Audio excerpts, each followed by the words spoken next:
This is a special episode of the Own Humans podcast produced together with Warwick University's Cage Research Centre. I'm your host, Ilari Mäkelä.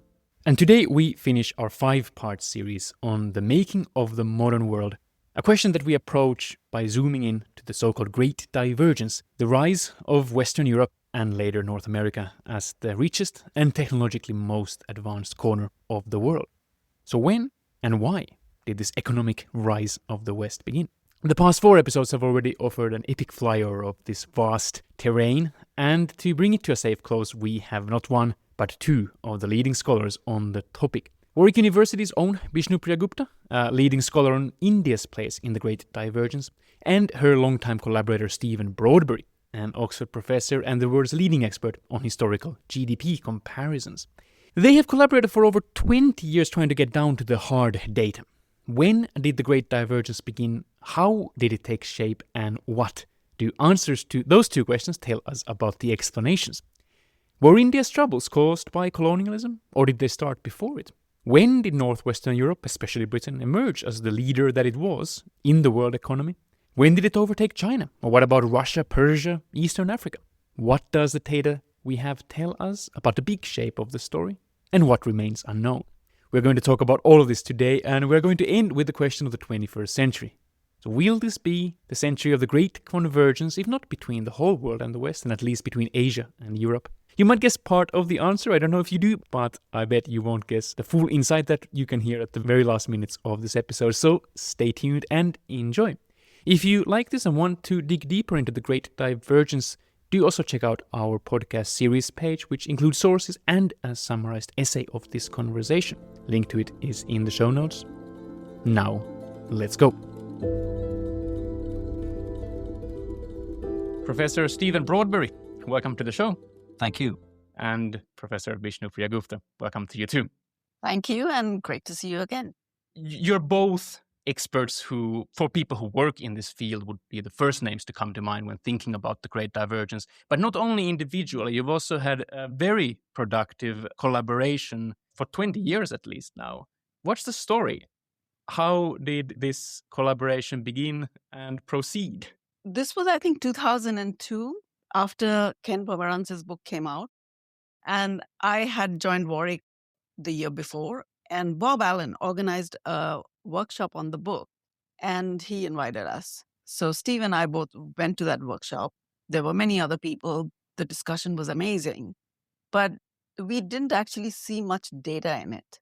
And at that point, we were discussing it, and we said, how about starting to put the data together? I started looking. Then we got together and we started collecting more and more data on wages and prices. And we had this big spreadsheet, from what I recall, where we just plugged in all the wage data and the price data and the place they were from and the year they were from. I'll let Steve kind of fill in more on this. That's exactly how I remember it too. Perhaps I should also say, around about this time, I was sent Angus Madison's book, The World Economy, A Millennial Perspective. And so his book set out what I think was at that time the received wisdom, which is that the Great Divergence, had already begun well before the Industrial Revolution. In his data set, it was already there after about 1300. So this was the received wisdom that Kenneth Pomerantz pushed against, saying, no, the rise of the West is a much more recent phenomenon, he would say. Exactly, yes. So Angus Madison was giving us some numbers. But on the other hand, the numbers were not really based on hard data. He had a sort of way of generating these numbers. Didn't involve going back to archives, getting out the data. So it's very much a reaction of saying, well, we're getting 2 very different views. Neither of them are really based on hard data. So let's go and see what the hard data will show us. So coming from India, I clearly thought colonialism was the main factor driving this, right? But I had nothing in terms of data to say this. So I remember telling Steve, because Steve was just down the corridor from my office, saying that we have to show that colonialism is the culprit in this. And Steve Goddard said, let's just look at the data. And when we looked at the data, that wasn't the case. The decline started a long time before India's decline. And then the China data, Steve, remind me, we put together a bit later, right?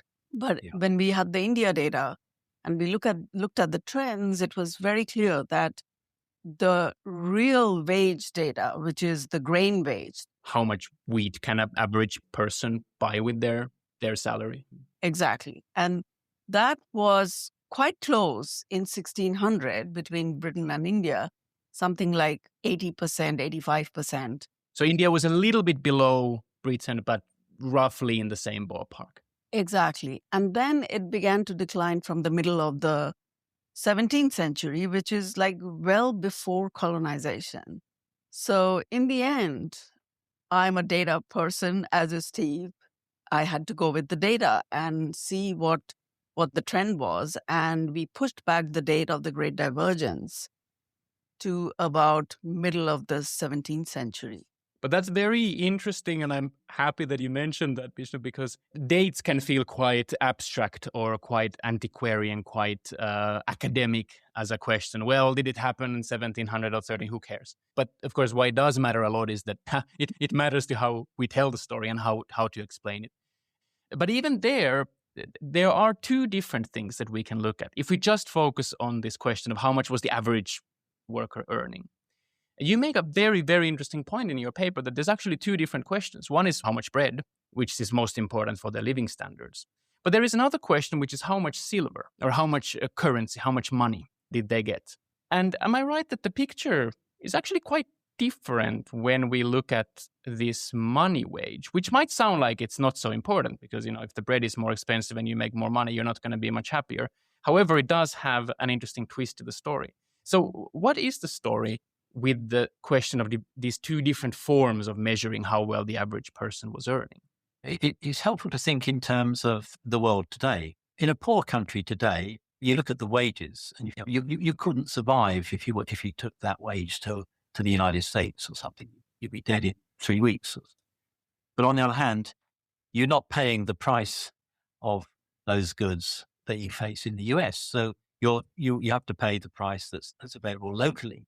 And so, this was the case in the 18th century as well. And what exactly was the case then? So what I remember from the data is that the lead of not Europe, not even Europe or even Western Europe, but in particular, what Ken Pomeranz already suggested was actually the most economically dynamic region, so Britain, Low Countries, so Netherlands, Belgium, that they, even before you see them having much more bread on the table, you do see them having much more silver in the pockets. Yeah, no, I think that's exactly right. And you can see it surprisingly early. I mean, Bishnu, you mentioned earlier the 1600 mark. This is when the famous Emperor Akbar, in India, and Queen Elizabeth I in England are just finishing their reigns. Living standards, if you look at how much bread on the plate, not that different. But with the silver wage, it's a dramatic difference.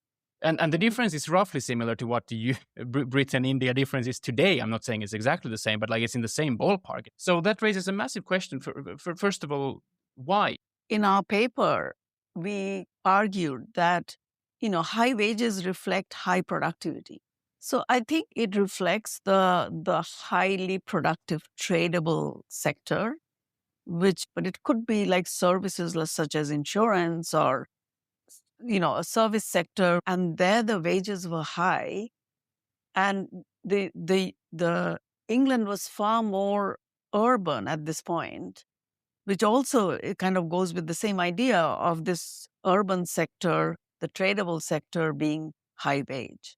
I mean, I think we should recognize that there are areas of industry where the British are doing well in the 17th century. That is woolens.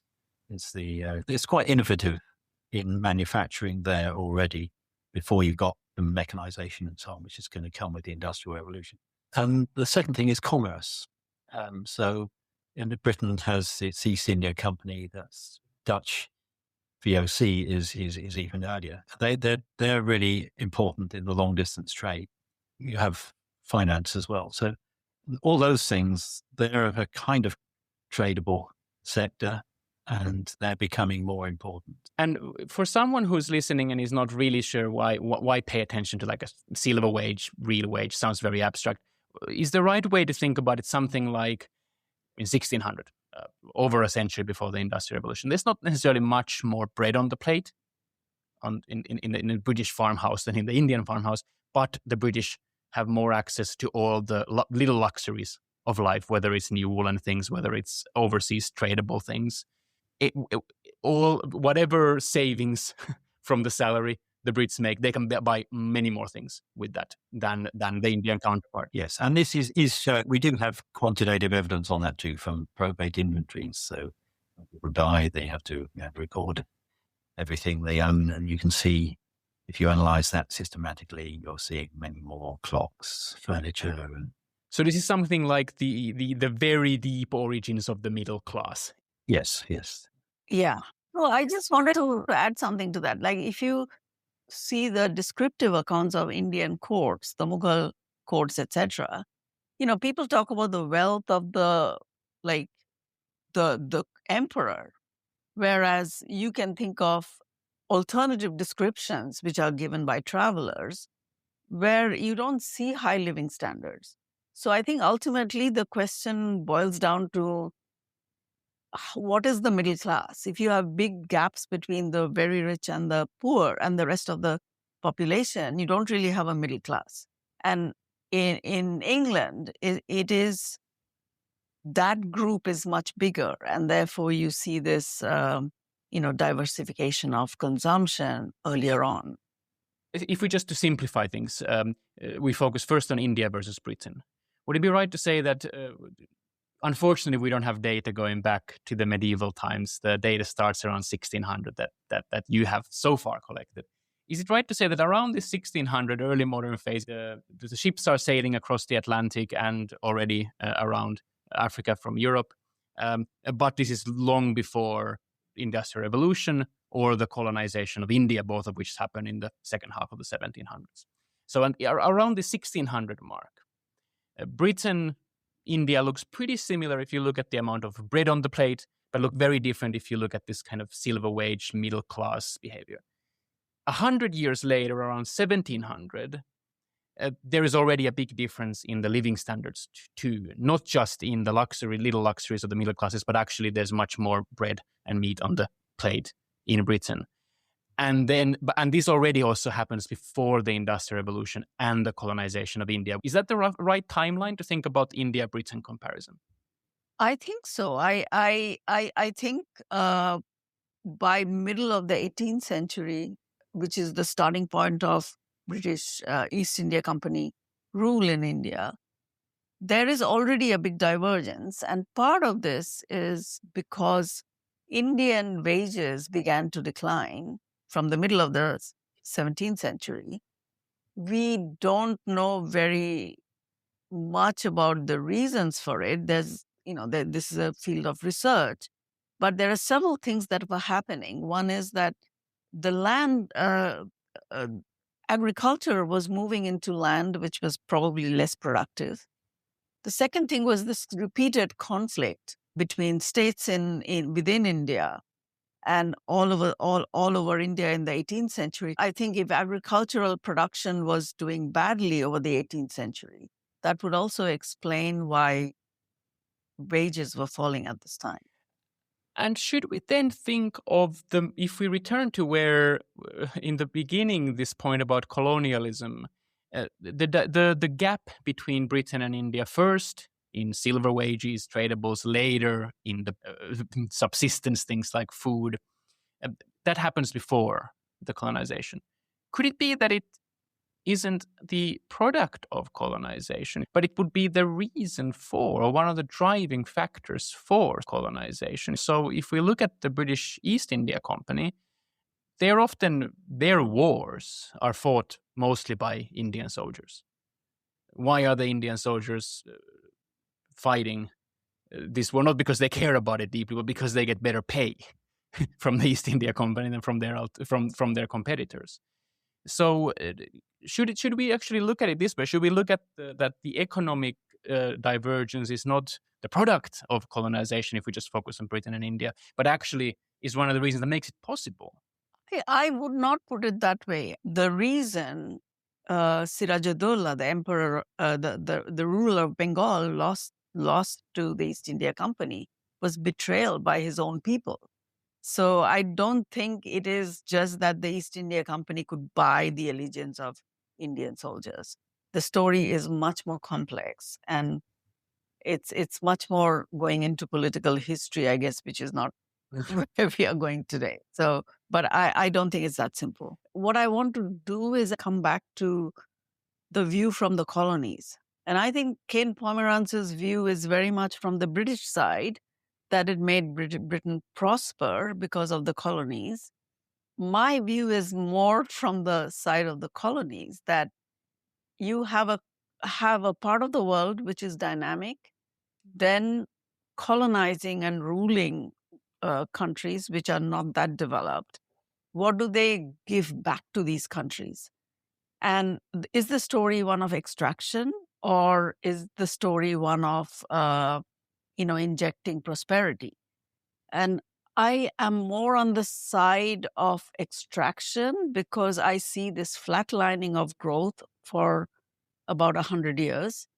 Extraction in the sense, not by looting natural resources, it's more by not doing much for the economy itself. So, for example, investing in agriculture in India. Acemoglu, Johnson, and Robinson, on the other hand, would say where the colonizers settled, they brought in their own institutions, and that helped to prosper. That helped these economies to prosper. Like the United States.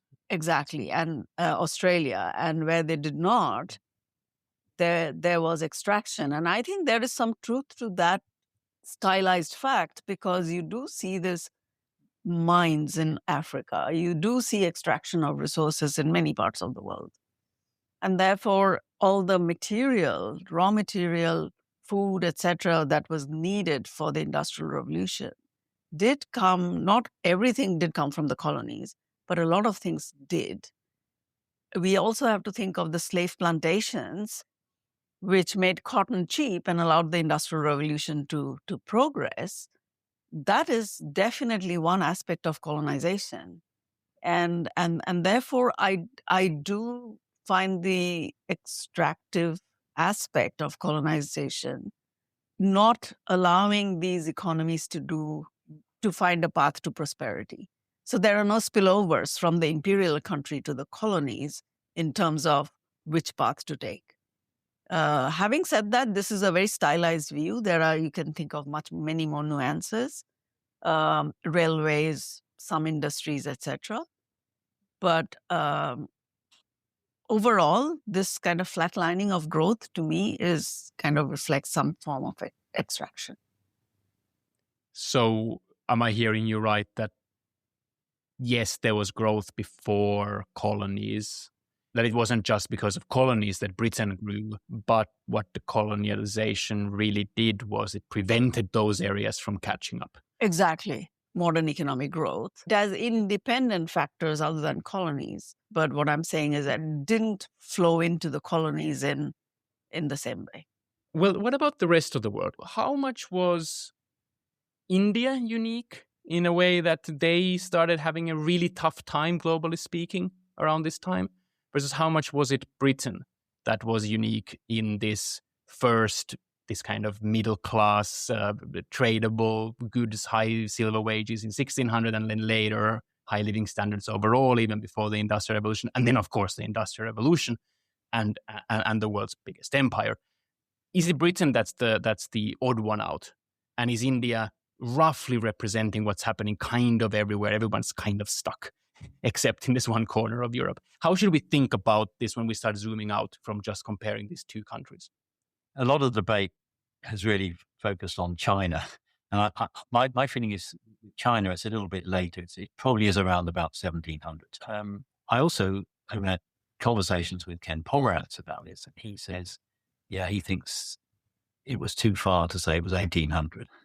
More like 1750. So if you think about it, the difference has really narrowed from when the when the debate began, people were saying, well, 1300 maybe versus 1800. That's 500-year difference. We're now down to a 50-year difference. I think that's one of the great achievements of this debate, was to bring people closer together. And the differences are now relatively small. If you look at the GDP per capita data, China, Britain, the Netherlands, well, then it really is clear, probably by the 18th century, 1700. Ken Pomerantz is prepared to say 1750. That's a big change, I think. 500 years to 50 years. The reason that I would date the Great Divergence to 1700 in the Chinese case is only if you look at the Yangtze Delta, which is about the same size as France. If you compare with the whole of China, then no, the Great Divergence has already begun by 1400. So Pomerantz was right that these most dynamic regions in China stay on par with Britain and Netherlands much further than if we just take China as a whole. Yes, and it's also quite interesting that also that actually what the leading region is changes. It's from the north to the south. So the Yangtze Delta is in the south, and that is the leading Chinese region. Well, it's not entirely clear where the reversal happens, but if you went back to the Song dynasty, it's still somewhere in the north. Pomerantz would be happy to hear that that you agree, because he made this explicit in our conversation. He said that look, the coal, most of the easily accessible fossil fuels are in the north. They are therefore 1,000 years ago during Song dynasty, it was easier for China to have this kind of not really industrial revolution, but they're blasting a lot of iron furnaces. Yes, and they don't. And he says that look, what Britain really had as an advantage was, well, one thing was the American colonies, but the other thing was fossil fuels, easily accessible fossil fuels, and China kind of lost them by this quirk of human geography, where the humans moved to the south, or where the economic activity moved to the south. So at least it seems that there's a plausible story to be told there, according to the data you've also gathered. I think Steve has been quite keen to look at regional differences in India. So if there's a graduate student listening to this podcast, I think they should get in touch with Steve. Yeah, because I think hopefully it might interest you as well. It may interest me. Very good. Do you want to say anything about the rest of the world, whether it's the Swahili coast in Africa, whether it's Persia, whether it's Russia, whether it's Eastern Europe, Central Europe? Are they, of course, they have their own quirks, of course, they have their own peculiarities, but can we, at the very high level of approximation, say that the story is quite flat everywhere except for Northwestern Europe in 15, 16, 1700? I would say yes, but in a way that, I mean, there are periods of growth, and then it goes away again. Okay. And so, if you looked at Madison data, I mean, he had like one observation for 1,000, another one for 1,500, another one for 1,600, 1,700, 1,820. You just get flat lines, right? But it's not like that at all. Well, because we've now got a lot of data going back to the year 1,000, thereabouts. And you see there's a period of growth, and then it goes away again. There's a crash, something happens, and then another. So you're getting these fluctuations over quite long periods. You might have half a century of growth, and then terrible period. But I think that pattern is fairly common anywhere I've looked. So I've been trying to fill in more of these gaps. So I've worked on Japan with Bishnu as well. I've worked on China, Russia now. I think that's the pattern you get is, yes, it is flat in the sense that there's no trend. Yes. But on the other hand, it goes up and then down. And that's my characterization of it. Yeah. I wanted to kind of bring in this view. I don't know what you think of it, Steve, is the paper by Joachim Woth and Nico Weitlander, which looks at the urbanization in Northwestern Europe, which brings with it high mortality. So this idea that post Black Death, England doesn't go back to the Malthusian low wage is something quite unique to Northwestern Europe. And I don't think that you see elsewhere.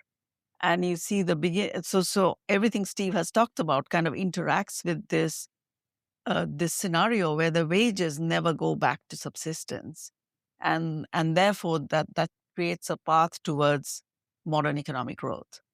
Make sure for listeners, it's a very interesting idea. Let's make sure that it's clear. So the idea is that Black Death, well, it kills a lot of people, tough for them, but very good economically for those who survive, because now there's more demand for their work, there's more land, etc.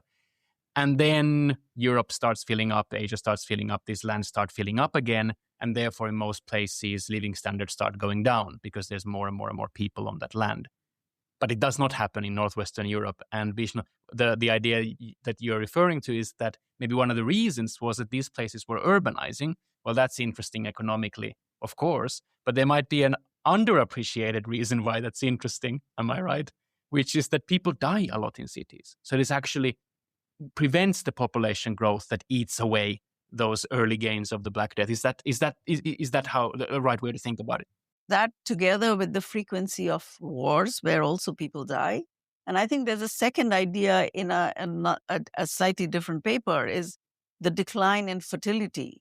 It's the less babies. So you don't really get the population growth that you see in other countries as a response to high wages. Interesting. Steve, what do you think about that? Well, I think the idea of that we need to think about demography along with economic growth is really important. And it's usually summarized in what's called the European marriage pattern, but it's actually a Northwest European pattern where these changes occurred. And it has a lot to do with age of marriage, very late. Typically about 25 was the age of first marriage of females. From as soon as we've got at least data that can definitely hold that up, that's already true by 1500. From that early. So way before all this most of the great divergence theories focus on, whether 1600, 1700, 1800, way before that, you already see that Northwest Europeans are starting to have babies later. Interesting. But the other thing was about the Black Death. I think it's right. Vishnu's exactly right that the gains after the Black Death, rise in real wages, rise in GDP per capita, is sustained in Northwest Europe, and it's not sustained in the rest of Europe. So as the population recovers, then the real wages go down. Italy, Spain, but they remain on the plateau in Northwest Europe. But it's in a specific way.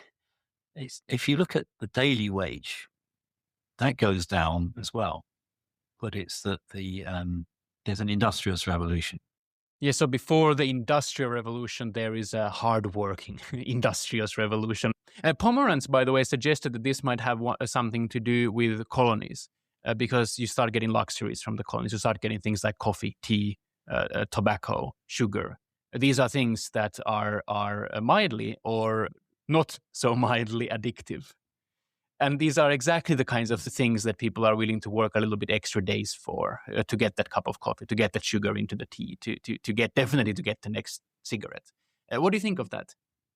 There's this work by Joachim Wirth again, which is called Sweet Diversity. And I think that has the same idea that, that there are all these goods which improve your living standards. Having said that, I don't think tea or coffee or sugar is that cheap. Certainly tea is not until the middle of the 19th century. So, it's not the case that everybody could afford it and that tea only became a mass consumption good at the end of the 19th century. Sugar, I guess, before that. I would perhaps add to that I think we know that long distance trade get these tropical products. There's a danger of overemphasizing colonialism and long distance trade and so on. It's a small share of the economy. And so what really matters is that we're transforming the way the economy is running internally, which then spills out to overseas trade and so on. But then the question is how and why? I mean, for example, Bob Allen has a theory about why is the British economy changing the way it is according to him, according to what he said it pretty plain and clear to me, is that he thinks that it's because of the colonies, and because the colonies, the American colonies, so way before, for example, India is colonized, is that you can create the situation where you have a big market for manufactured goods in the Americas, who will then ship back all sorts of agricultural products. Well, you say a big market, but that's not true in the early days. It starts in the 17th century. It's very small.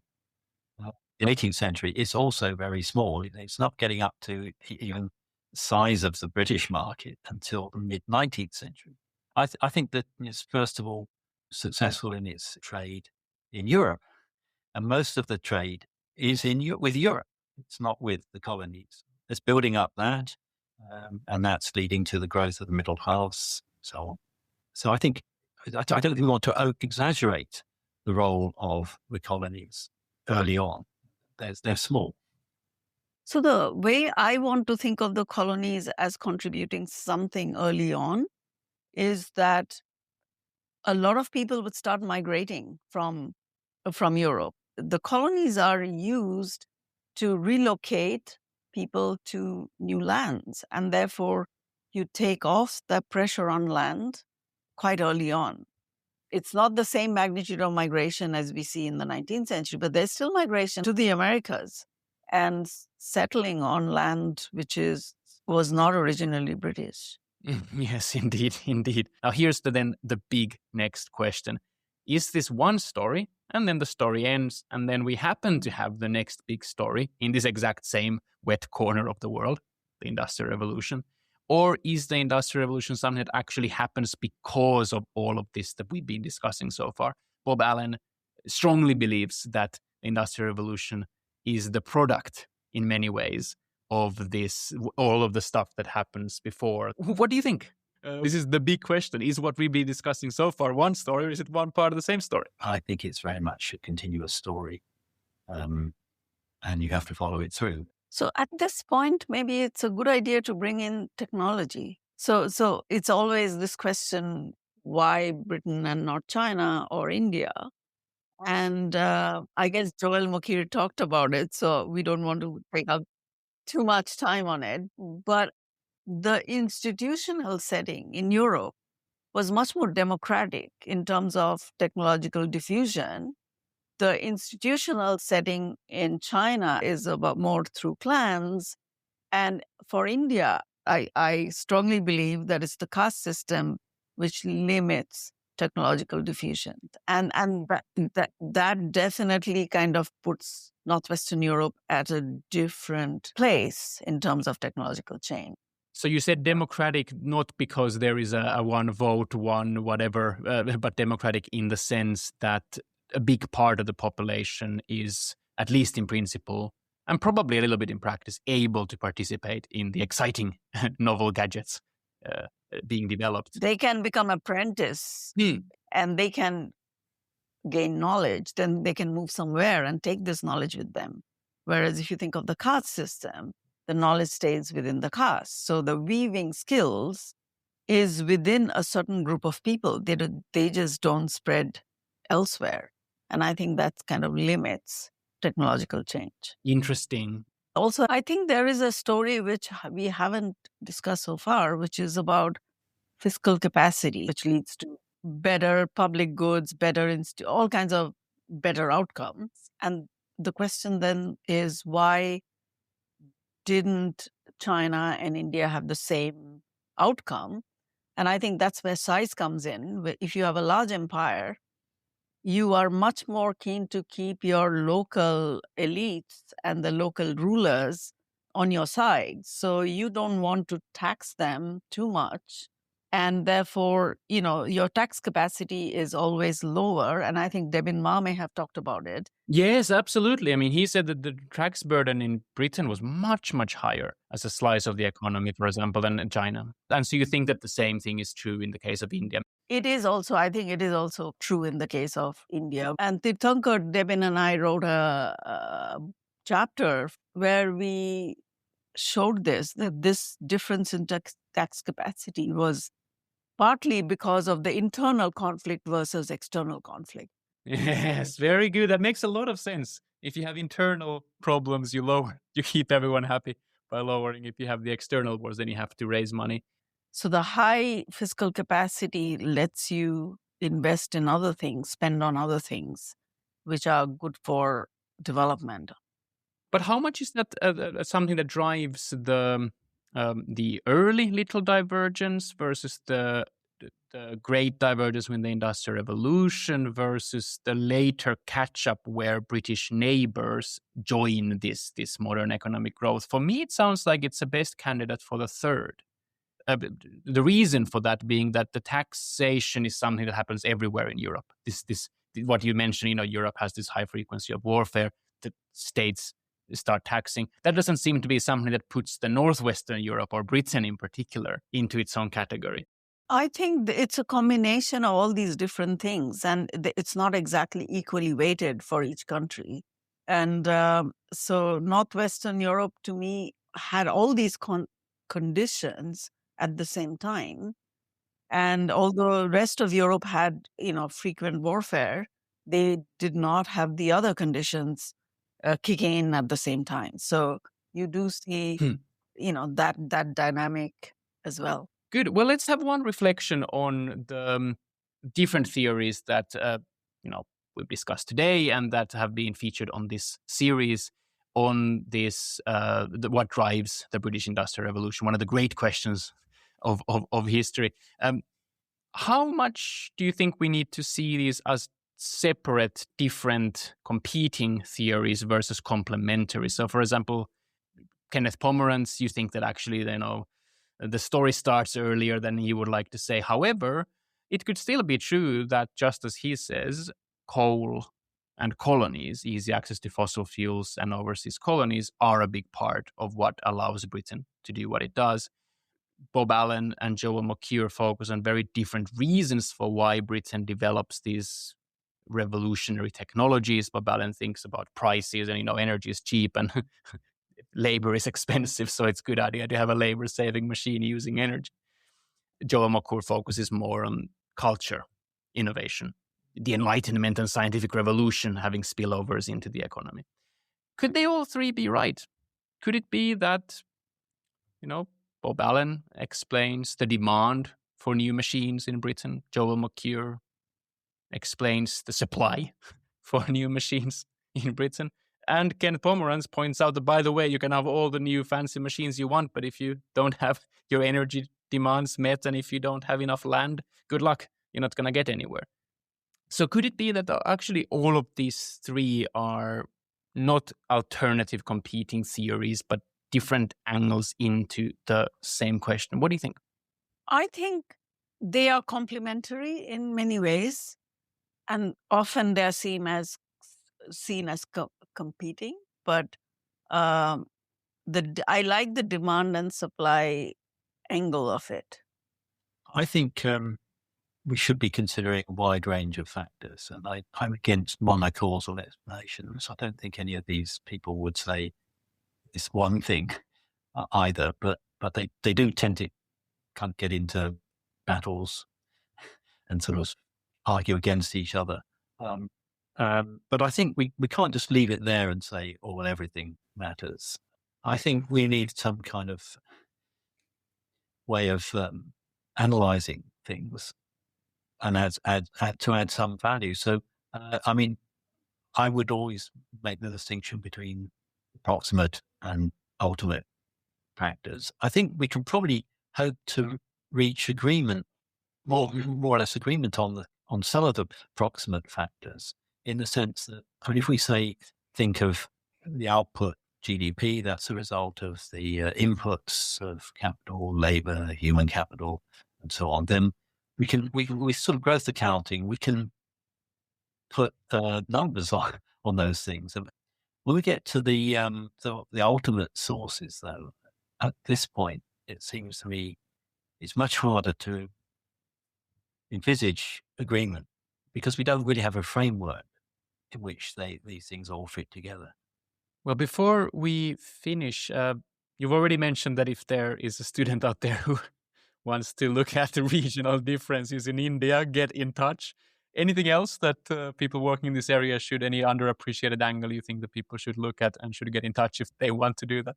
Well, and all the other regions of the world that haven't been done. So I've been intrigued going around the world looking at big places, just so that we put in the map a little bit with Russia, China, India, Japan, and so on. But I think there's many other areas. Has anyone looked at East Africa, the Swahili coast? Because that seems like a very dynamic place when it comes to ocean trade. The east coast of Africa is really interesting because it was one of the regions that engaged in trade for a very long time. And so therefore, what was the effect on that economy? Those economies would be a really interesting thing to look at. And I think the way the data gathering revolution is going, there is scope for that. Okay. Well, my final question to both of you is, how has all your work together and your work separately, how has it shaped your outlook on the challenges of our time? What I was most surprised about really was the way in which the takeoff to modern economic growth occurred in Northwest Europe. If you think of Malthusian economies as, you've got a bit of growth and then some negative growth, and that what changed in Northwest Europe was that not that they accelerated growth in the positive phases, but that they managed to eliminate the negative phases or reduce them substantially, and that's why you got the trend growth. There was nothing very rapid about it. So it's very different from, after World War II, you get these growth miracles of countries catching up, growing at 6 or 7% a year, or whatever. That's nothing like that happening. It was that they were removing the sort of negative growth phases.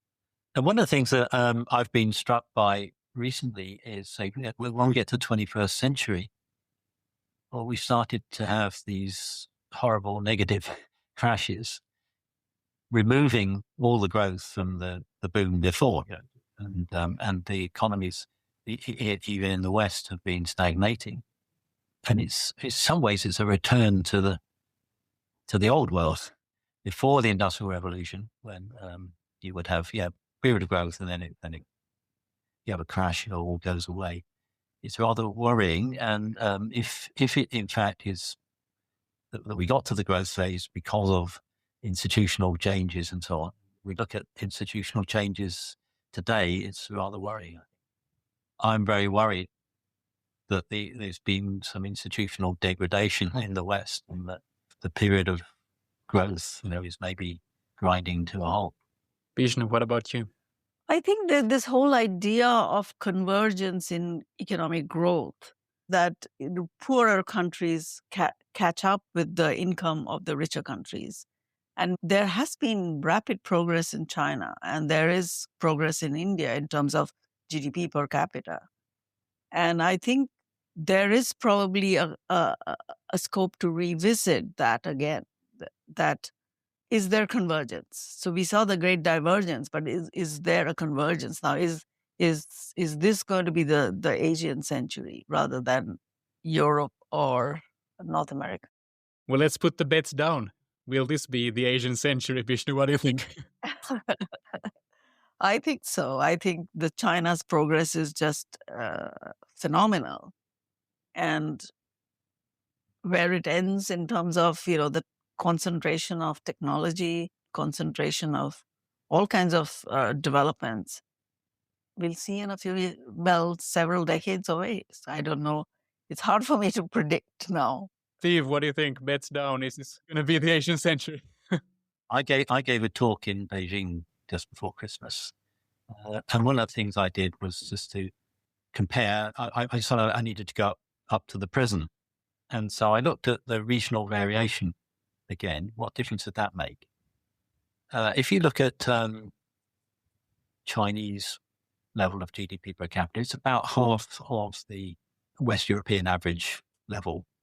But if you look at either the Shanghai province or the Beijing province, they both had a population of about 25 to 28 million, I think, which is a reasonable sized European country. So they have actually closed the gap.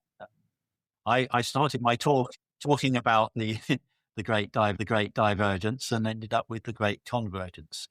So it's a fair comparison, I think. So if we take Ken Pomerantz's original point, which is don't compare the Britain to China, it's an unfair comparison. Compare dynamic regions with dynamic regions.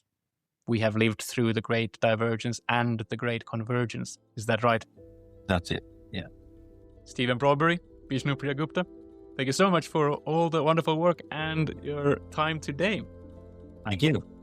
Thank you for having us.